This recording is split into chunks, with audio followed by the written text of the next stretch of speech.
Oke, semangat di akhir sesi. Yang terakhir nanti jenengan semua akan menerima materi terkait akreditasi yang langsung akan disampaikan oleh Wakil Ketua PCGP Ansor Kabupaten Malang bidang akreditasi. Oke, langsung saja kita simak. Nama lengkap beliau Nur Ridwan MPD, lahir di Malang 3 Oktober 1987, yang pastinya agamanya Islam ya. Alamat Jalan Taman Suci RT 29 RT 6 Dusun Gampingan Desa Wonokerto Kecamatan Bantur. Nomor telepon mungkin bisa dicatat kalau nanti ada sesuatu yang bisa dikomunikasikan karena materinya juga terbatas. Nomor teleponnya 085, enggak bawa anu ya.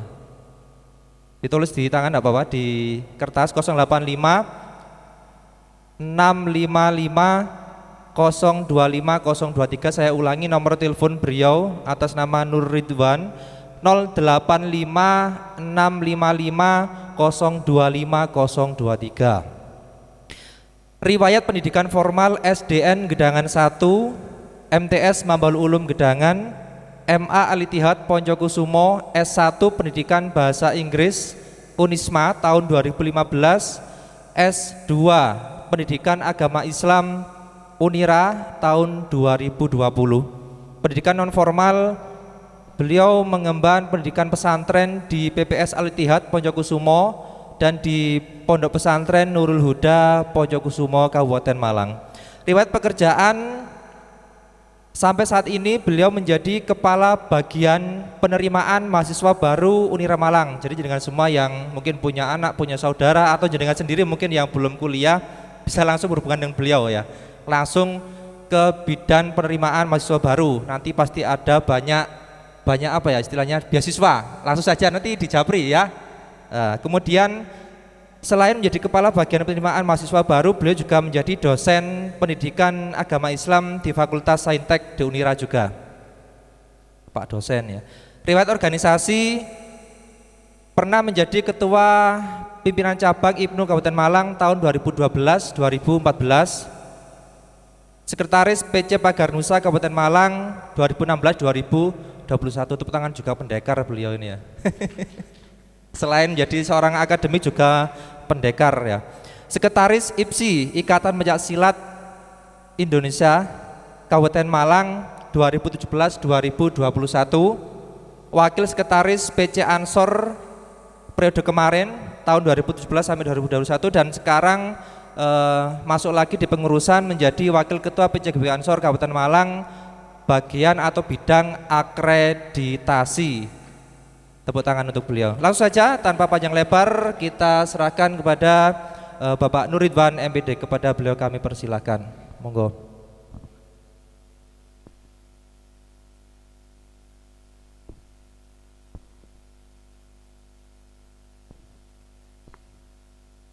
Assalamualaikum warahmatullahi wabarakatuh. Alhamdulillah wassalatu wassalamu rasulillah Sayyidina Muhammadillah ma ba'du. Hadratil kiram, para alim ulama, wabil khusus pengasuh pondok pesantren di mana diselenggarakannya PKD Ansor Kecamatan Turen. Yang kami hormati segenap pengurus pimpinan cabang yang hadir pada siang hari ini, segenap pengurus pimpinan anak cabang Gerakan Pemuda Ansor Kecamatan Turen, dan juga para instruktur serta sahabat-sahabat semua peserta pelatihan kepemimpinan dasar PKD GB Ansor Kecamatan Turen. Alhamdulillah siang ini kita bisa bersua. Saya lihat sahabat-sahabat sudah capek luar biasa tapi semangatnya saya kira tidak akan surut sampai siang hari ini. Tidak banyak yang akan kami sampaikan. Yang pertama kita ucapkan alhamdulillah kita bisa bersua nggih. Ini merupakan kesempatan bagaimana kita bisa bersilaturahmi sesama kader GP Ansor. Terus terang saya juga menjadi kader GP Ansor dari awal kados jenengan. Jadi semuanya kita mulai dari awal. Dan mohon maaf di sini sebelum saya lanjutkan, ada yang lebih senior dari saya, mungkin ada juga yang junior dari saya, tapi di sini kita berkumpul sebagai sesama kader Gerakan Pemuda Ansor Kabupaten Malang. Jadi ada salah atau ada kurangnya nanti bisa dikomunikasikan, bisa didiskusikan. Tetapi untuk siang ini akan saya sampaikan secara cepat, secara ringkas dan melanjutkan apa yang telah dibahas tadi. Saya sudah dapat bocoran bahwasannya tadi RTL sudah dirumuskan sama Ketua PAC atau ya Ketua PAC nggih. Ada 3 rumusan akreditasi yang RTL yang mau dijalankan. Yang pertama masalah kaderisasi, yang kedua masalah namborisasi, kita sebut seperti itu aja, dan yang ketiga adalah masalah digitalisasi, seperti itu nggih. Baik. Sahabat-sahabat semua, siang ini saya berdiri di sini mendapat tugas dari Ketua PCGP Ansor Kabupaten Malang, Gus Fathur Rozi, diamanati untuk memandu teman-teman dalam rangka menjalankan RTL PKD Ansor Kecamatan Turen. Saya diwakil Ketua Bidang Akreditasi Gerakan Pemuda Ansor. Saya yakin peserta pada siang hari ini banyak yang berprofesi di dunia pendidikan, dan di situ sudah paham, bahkan sudah berpengalaman dalam mengurus organisasi akreditasi lembaga pendidikan. Di Ansor hal itu juga dilakukan. Sebenarnya di jajaran Nahdlatul Ulama, di Ansor maupun NWC NU, di NU sendiri juga ada proses akreditasi. Hanya saja yang selama ini sudah jalan dan selama ini sudah terbukti adalah akreditasi Gerakan Pemuda Ansor. Fungsinya untuk apa? Fungsinya adalah sebagai bentuk evaluasi terhadap kinerja pimpinan. Kalau kita ngomong badan otonom sebutannya adalah pimpinan. Pimpinan itu apa ya? Organisasinya itu yang dimaksud. Pimpinan bukan ketua, tapi organisasinya. Jadi jangan sampai nanti kita jadi kader NU salah sebut pengurus cabang Ansor. Nah, bukan, pengurus pimpinan cabang Gerakan Pemuda Ansor. Istilah pimpinan untuk badan otonom, istilah pengurus untuk Nahdlatul Ulama. Kalau PCNU berarti pengurus cabang Nahdlatul Ulama. Tapi kalau PCGP Ansor bukan pengurus cabang tapi pimpinan cabang. Ketika saya sebutkan, saya ngomong pimpinan, yang dimaksud adalah pimpinan cabang, pimpinan wilayah, pimpinan pusat, pimpinan anak cabang, ataupun pimpinan ranting. Dan sebenarnya di dalam PDPRT tidak ada pimpinan anak ranting, tetapi dalam prakteknya kita masih ada. Dan itu kemarin terjadi polemik, ada beberapa desa yang punya 2 ranting. Nah, terus bagaimana akreditasinya? Kemarin akhirnya kita jadikan 1 dalam penilaian. Mohon maaf, saya sampaikan di awal kenapa kok saya ngomongnya ini RTL tapi kok ngomong akreditasi. Nah, karena kita berorganisasi di Ansor ini secara singkatnya, kalau nggak singkat bacanya di sini. Ada peraturan dasar dan peraturan rumah tangga, peraturan organisasi Gerakan Pemuda Ansor. Ini yang wajib ya buat kita untuk memahami organisasi. Jadi untuk mengenal organisasi kita wajib mempunyai ini dan baca ini. Dalam bentuk PDF-nya ada, nanti bisa kita share. Ini ada 394 halaman. Ya, sudah ngomong masalah organisasinya, kaderisasinya, akreditasinya, masalah banser, dan masalah buat LPJ pun sudah dibahas di sini. LPJ susunannya apa yang harus dilaporkan, semuanya ada di sini. Kita sebagai kader, apalagi ini adalah PKD, pengkaderan awal, nanti muaranya adalah bagaimana kita berorganisasi secara maksimal dan optimal.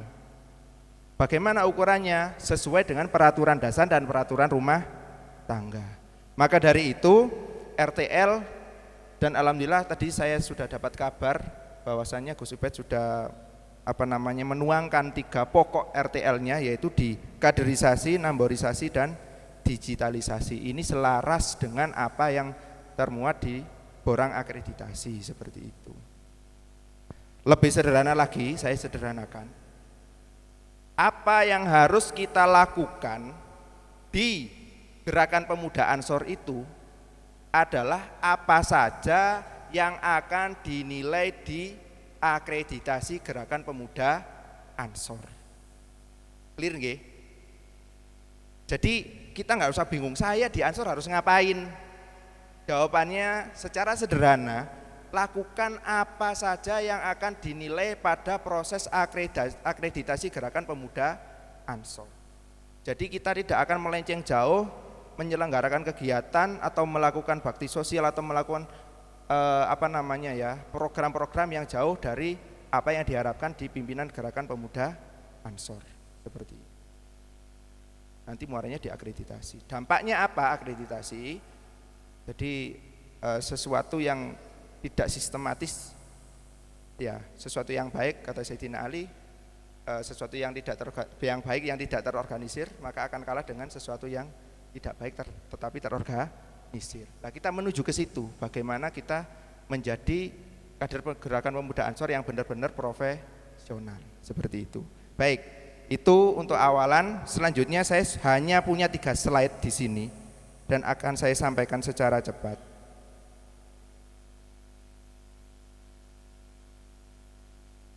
Rencana tindak lanjut kepemimpinan Gerakan Pemuda Ansor. Yang pertama adalah kaderisasi. Tadi RTL-nya disebutkan bagaimana satu kader bisa merekrut 3 kader, betul? Atau keliru mungkin?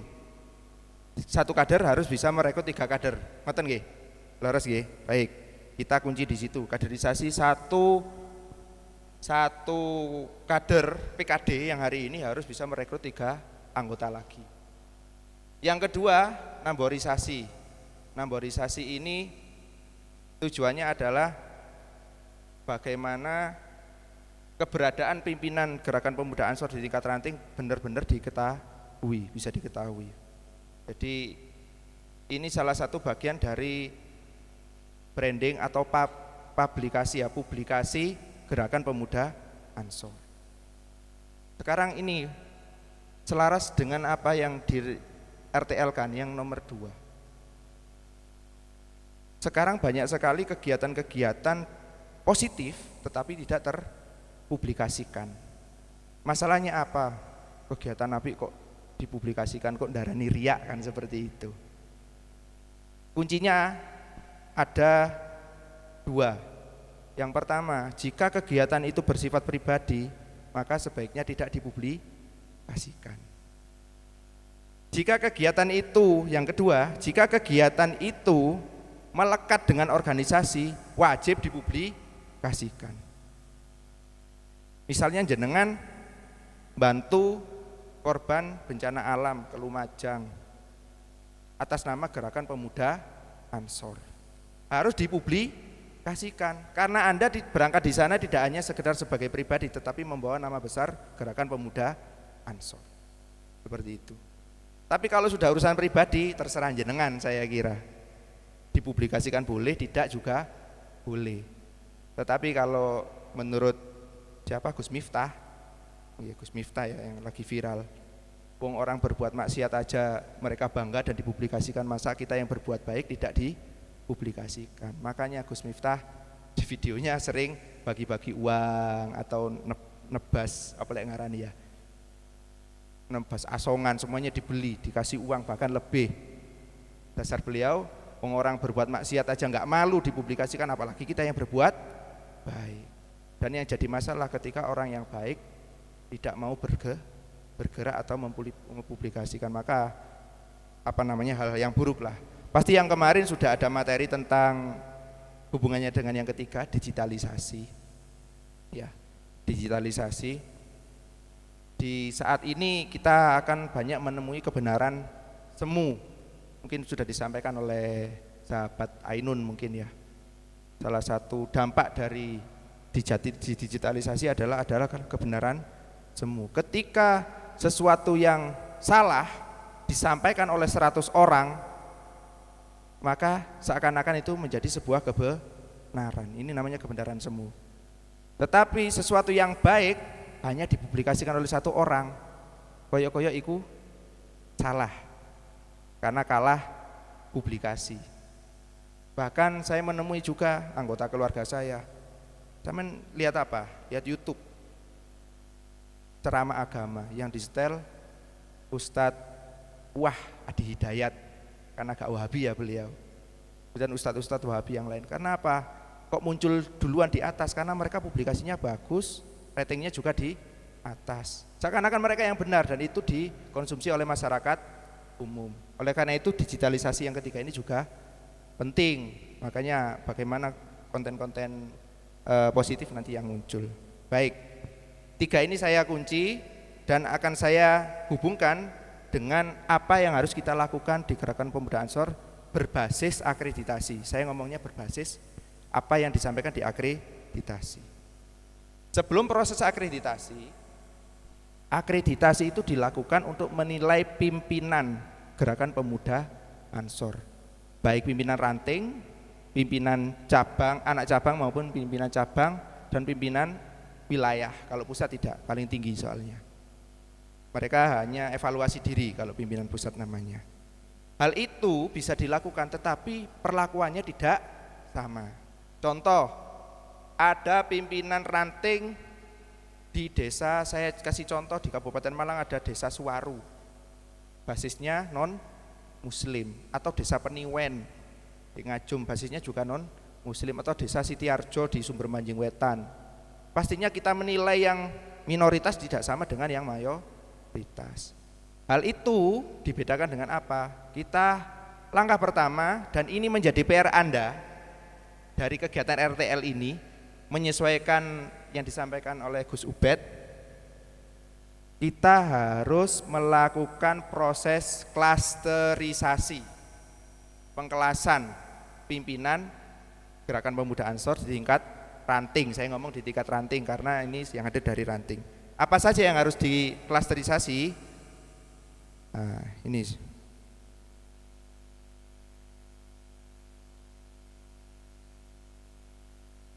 silakan dicatat. Ini sekaligus menjadi apa yang harus Anda lakukan ketika nanti selesai dari PKD ini.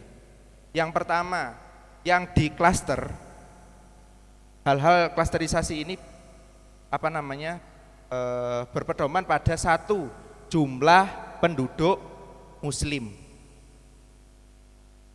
Yang kedua, jumlah pesantren dan lembaga pendidikan NU. Baik ya. Yang ketiga, pengamalan amaliyah aswajah. Yang keempat, dukungan stakeholder. Yang kelima, kondisi geografis. Baik, sebelum saya lanjutkan, kemarin ada konferensi cabang Gerakan Pemuda Ansor Kabupaten Malang dan sebelumnya kita melakukan proses akreditasi. Pastinya ini dari semua pimpinan ranting dan juga dari pimpinan anak cabang. Kemarin mohon angkat tangan siapa yang kemarin mengerjakan borang akreditasi pimpinan ranting maupun pimpinan anak cabang. Mohon angkat tangan. Mungkin ada yang merasa mengerjakan. Oke, silakan angkat tangan setinggi-tingginya. Yang mau konferensi, oke. Ada? Oke. Hampir semua. Silakan angkat tangan aja kalau hampir semua, nggak apa-apa. Oke. Terima kasih, silakan diturunkan. Baik, atau yang lain sudah pernah mendengar istilah klasterisasi Gerakan Pemuda Ansor atau belum? Belum ya? Baik, saya anggap untuk yang sudah pernah mengerjakan sebuah penguatan, bagi yang belum, ini merupakan sebuah kewajiban Anda nanti untuk dilaksanakan setelah PKD ini selesai sebagai tindak lanjut. Yang pertama, jumlah penduduk muslim.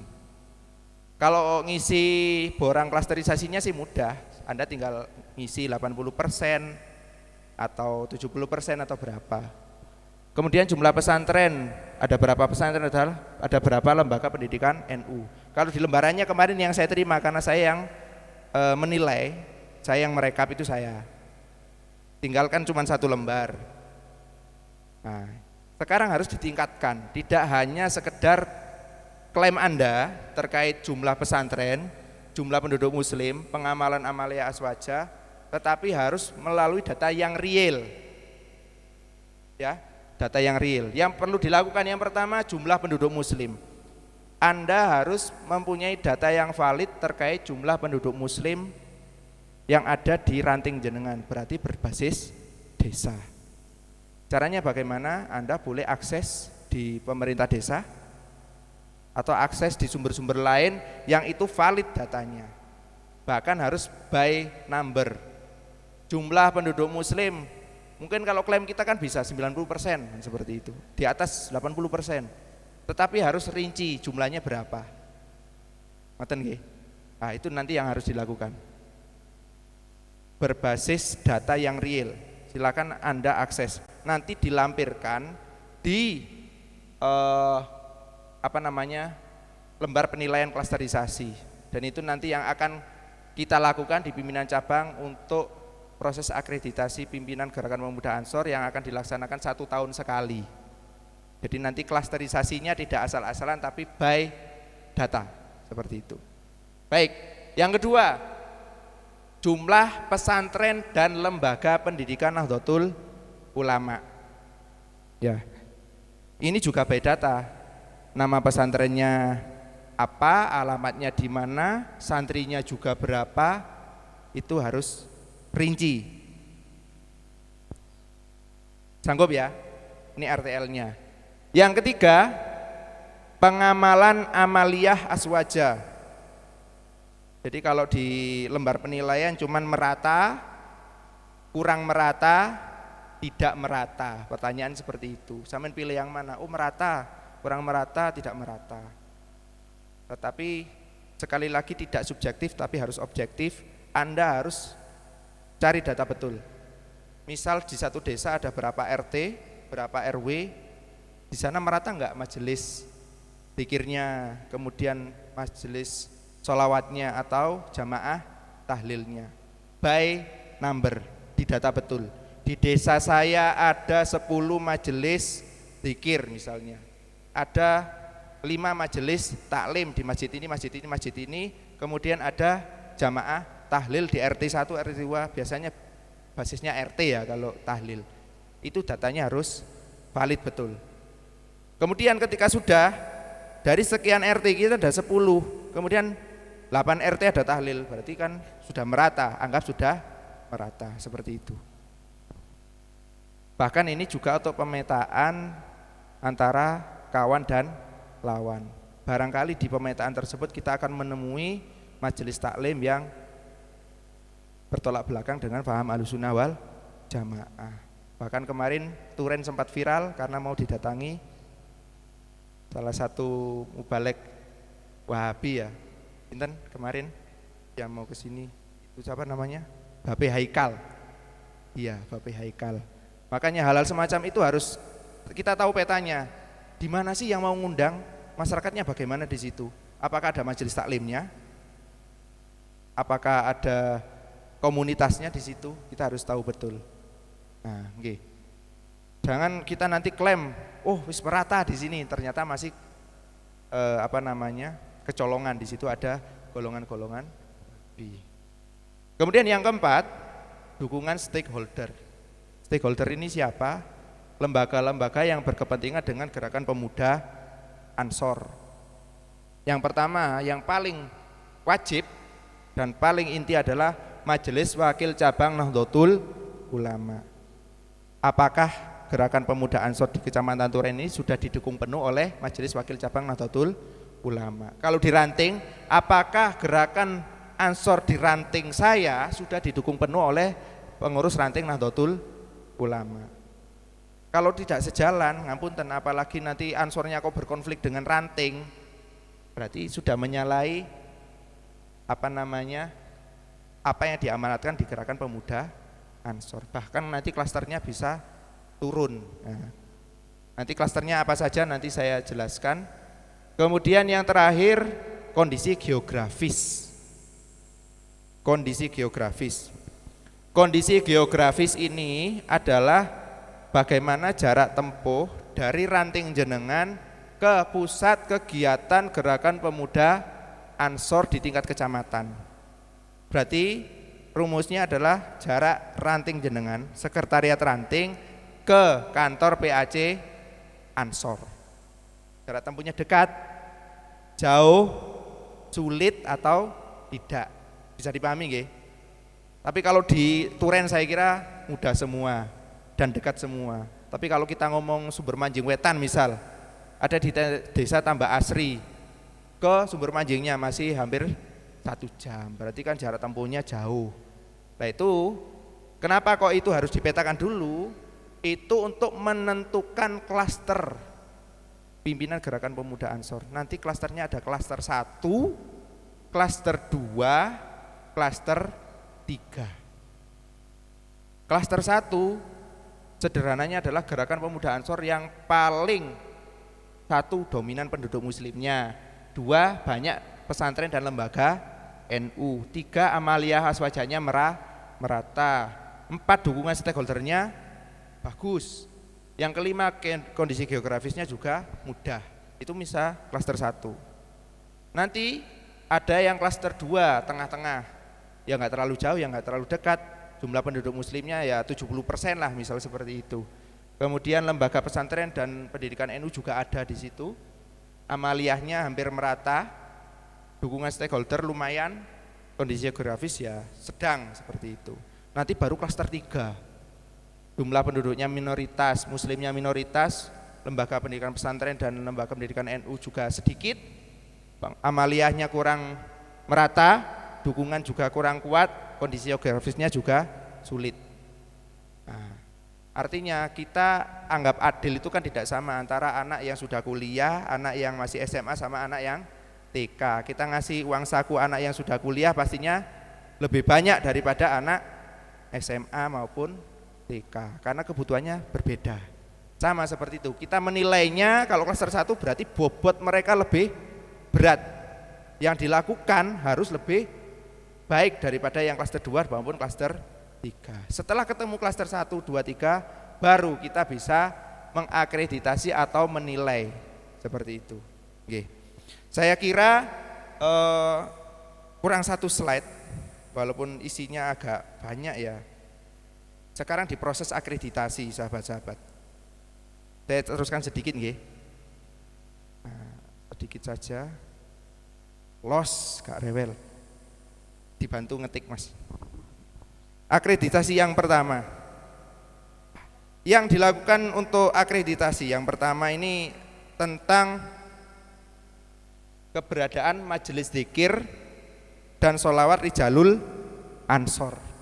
Jadi setiap pimpinan harus punya majelis dzikir dan sholawat Rijalul Ansor. Ini mutlak harus ada. Kenapa? Ruhnya penanaman aswaja ya di situ kalau di Gerakan Pemuda Ansor. Ya. Oke. Setelah nanti klasternya sudah ditentukan, kemudian apa yang harus dilakukan? Membentuk majelis dzikir dan sholawat Rijalul Ansor. Ini bagian dari RTL sesuai dengan apa yang harus dilakukan di Ansor. Mohon konfirmasi apakah setiap ranting sudah terbentuk majelis dzikir dan sholawat Rijalul Ansornya? Ada yang belum, ada yang sudah. Nah, kemudian pertanyaannya, bentuknya bagaimana sih? Nah, bentuknya tidak harus formal langsung majelis dzikir. Mungkin di ranting jenengan ada rutinan ngaji, rutinan sholawatan, rutinan majelis taklim, yaitulah majelis dzikir dan sholawat Rijalul Ansor. Itu tinggal dilembagakan menjadi majelisnya Rijalul Ansor. Paham nggih? Nah, seperti itu. Jadi kadang kita sudah lakukan tapi kita tidak tidak tahu atau tidak mengorganisir itu menjadi majelis dzikir. Dan itu harus di SK-kan. Ketua Rijalul Ansornya sinten di SK-kan oleh BAC, ya ranting di SK-kan oleh ranting. Ngoten. Oke, ngoten nggih. Nah, ini RTL-nya itu membentuk majelis dzikir dari Rijalul Ansor. Yang kedua, saya buka kitab sucinya nggih. BDPRT. Yang kedua adalah adanya amal usaha produktif. Ini untuk PAC. Untuk PAC. Kalau untuk ranting tidak diwajibkan. Ada amal usaha. Mungkin di salah satu PAC ada yang punya koperasi atau punya usaha yang lainnya, itu dimunculkan. Nah, kalau di cabang kita punya CNA, Sentra Niaga Ansor di Pakis Haji. Itu kita punya gedung, di bawahnya ada ruko-ruko kita sewakan. itu bisa menjadi amal usahanya di PCGP Ansor. Seperti dulu kita punya BMT dulu, tapi kita sekarang tidak ada. Baik ya, dimunculkan ranting juga boleh, maka menjadi nilai plus. Ini RTL-nya. Yang ketiga, kaderisasi dan pemberdayaan kader sesuai dengan tadi ya. Yang pertama RTL yang disampaikan Ketua PAC oleh Gus Ubed, kaderisasi wajib dan itu harus dilakukan memang, kaderisasi dan pemberdayaan kader. Langkahnya dengan apa? Menyelenggarakan PKD. Kali ini PKD diselenggarakan oleh PAC, ranting juga boleh menyelenggarakan PKD. Kalau ranting sendirian nggak bisa, 2 ranting jadi 1 menyelenggarakan PKD. PKD tidak cukup 1, tapi 2 kali 3 kali boleh. Kemudian perekrutan anggota Gerakan Pemuda Ansor berbasis masjid dan musola.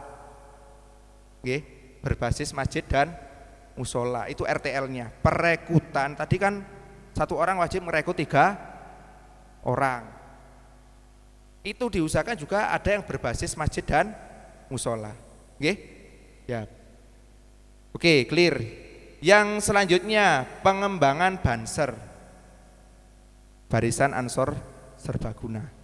Setiap ranting harus ada anggota Bansernya. Kalau belum ada, nanti ketika ada diklatsar dikirim, entah itu diklatsarnya di Turen atau di yang lain, harus ada. Karena nanti itu jadi penilaian diakreditasi. Berapa jumlah anggota Banser? Nanti muncul di situ pertanyaannya. Dibuktikan dengan apa? Sertifikat diklat SAR. Oke, saya percepat karena waktunya terbatas. Oke. Yang kelima, struktur kepengurusan. Ini hubungannya tadi dengan namborisasi. Apakah ada kegiatan Gerakan Pemuda Ansor kemudian tidak ada pengurusnya? Saya jawab ada. Di mana? Di salah satu desa di Kabupaten Malang. Saya nggak sebutkan, nanti nggak penak. Kemarin akreditasi, ini kok nggak ada borangnya. Waduh mas, dek kune iku ya wonge gelem jamaah tahlil atau rutinan sholawat atau majelis taklim, yo ngaku nih Ansor tapi gak gelem ngurusi rantingi, gak ono pengurus rantingi, tidak punya SK kepengurusan. Maka ranting-ranting yang ada di PAC Turen jangan sampai tidak ada struktur kepengurusannya. Wajib, hukumnya wajib. Kenapa? Kita menjalankan organisasi itu dasarnya apa? Ya ono SK-ne. Berarti ada penanggung jawabnya, ada supirnya. Yang keenam, tinggal yang terakhir. Yang keenam adalah kegiatan sosial kemasyarakatan dan kepemudaan. Wajib, nanti ranting PAC wajib menyelenggarakan kegiatan sosial kemasyarakatan dan kepemudaan. Kegiatan sosial, misal contoh bedah rumah, kerja bakti, bersih musola, yang paling simpel-simpel aja, atau membantu santunan anak yatim misal seperti itu, atau layanan ambulan gratis walaupun itu mobil pribadi, layanan gratis seperti itu sosial. Dan kepemudaan, Anda mengadakan kegiatan kepemudaan, lomba voli atau apa, itu wajib dilakukan di pimpinan ranting maupun PAC. Bisa dipahami nggih? Sudah cukup 3 slide ini saya sampaikan, ini sebagai dasar RTL jenengan. Jadi nanti nggak ada kebingungan lagi setelah saya PKD saya lakukan apa. Itu tadi jawabannya. Mengklasterisasi ranting jenengan, mengenalkan diri, rantingku asli ini wong penduduk muslimnya berapa? Satu ya tadi ya. Yang kedua, amalia aswajanya sudah merata apa belum?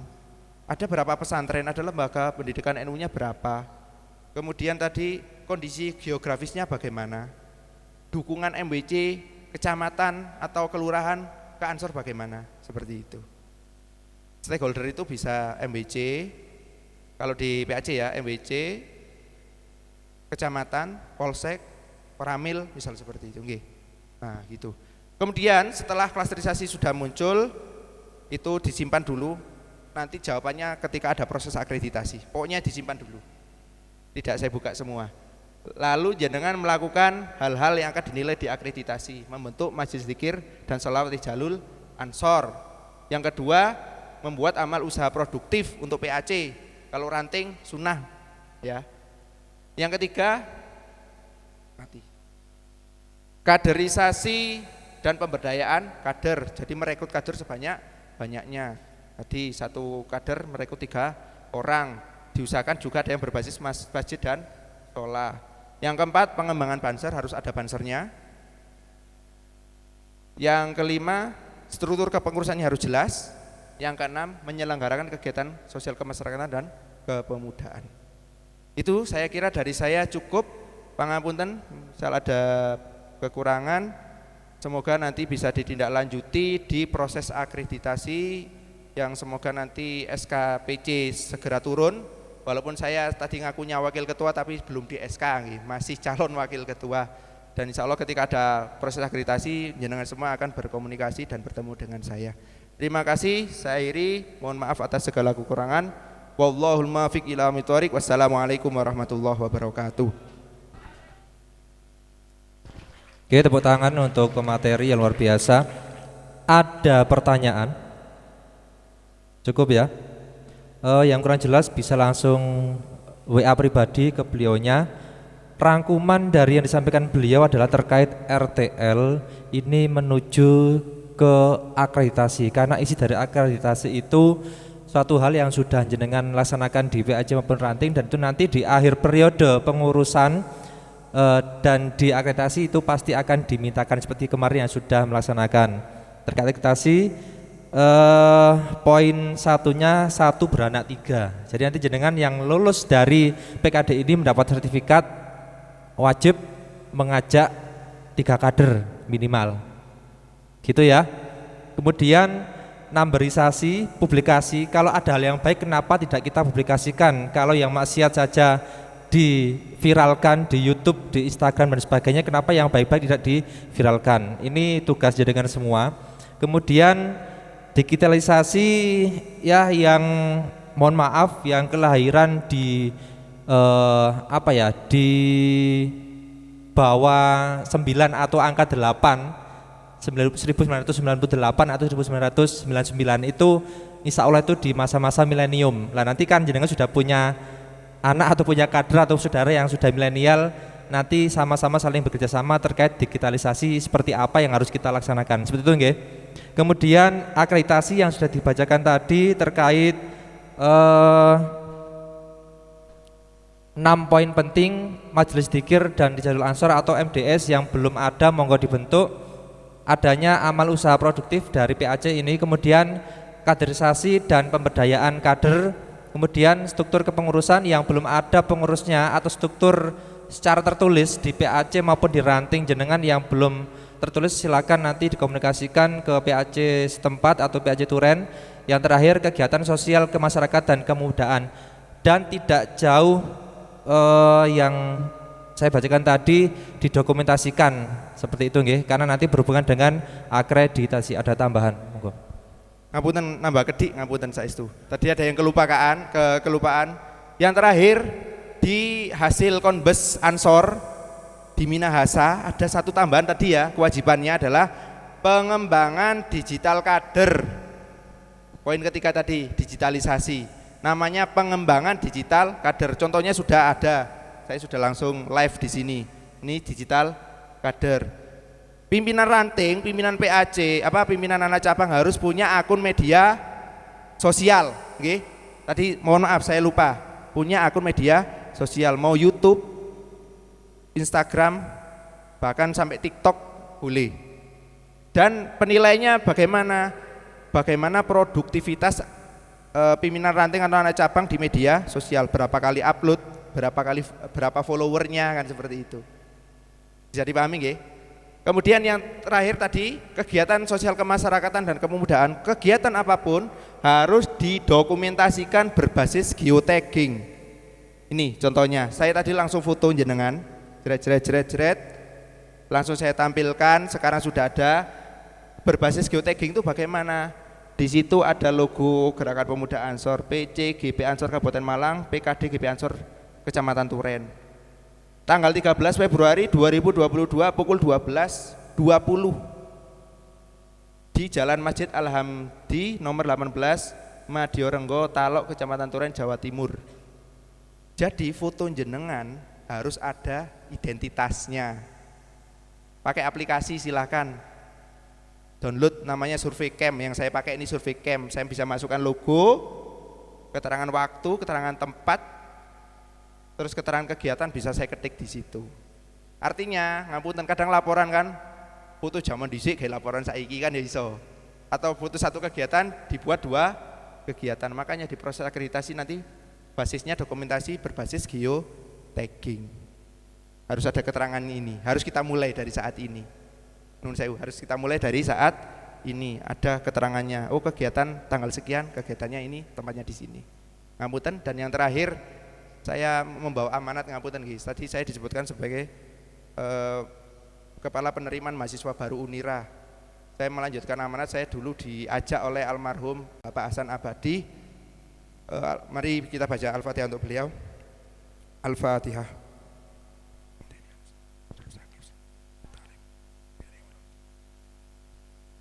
Beliau ketua Gerakan Pemuda Ansor Kabupaten Malang sebelum Mas Kusnul, sebelum Mas Fatkur, dan beliau dipanggil oleh Allah terlebih dahulu dan semangatnya luar biasa. Bahkan seluruh kegiatan Ansor Ayo di Unira dan yang lainnya. Saya promosi, tapi saya juga melanjutkan amanat beliau. Kader-kader Gerakan Pemuda Ansor yang ingin melanjutkan ke pendidikan tinggi akan kita bantu di Unira. Kita ada beasiswa 9 beasiswa yang diperuntukkan oleh untuk para kader Nahdlatul Ulama, lebih-lebih Gerakan Pemuda Ansor. Karena yang dirikan Unira dulu ya orang-orang Ansor semua, Pak Hasan, Pak Yusuf, dan yang lainnya. Oke, nanti bisa hubungi saya juga ada voucher pendaftaran gratis, nanti silakan hubungi saya. Setiap hari saya ada di Unira dan bagian menerima mahasiswa baru ngoten. Boten jenengan yugani saged, saudaranya bisa atau siapapun santrinya juga bisa, muridnya juga bisa. Terima kasih. Nanti kalau mau info lebih bisa hubungi saya atau Mas Her. Terima kasih. Assalamualaikum warahmatullahi wabarakatuh. Waalaikumsalam warahmatullahi wabarakatuh. Siapa kita? Siapa kita? Siapa kita? Aswaja, Nusantara, NKRI, Pancasila, Ansor Turen. Oke, tepuk tangan untuk kita semua. Oke, cukup dari kami sebagai moderator. Mohon maaf atas segala kesalahan. Yang belum jelas silakan langsung japri kepada Pak Nur Ridwan MPD. Terima kasih. Wallahu muwaffiq ila aqwamit thoriq. Wassalamualaikum warahmatullahi wabarakatuh.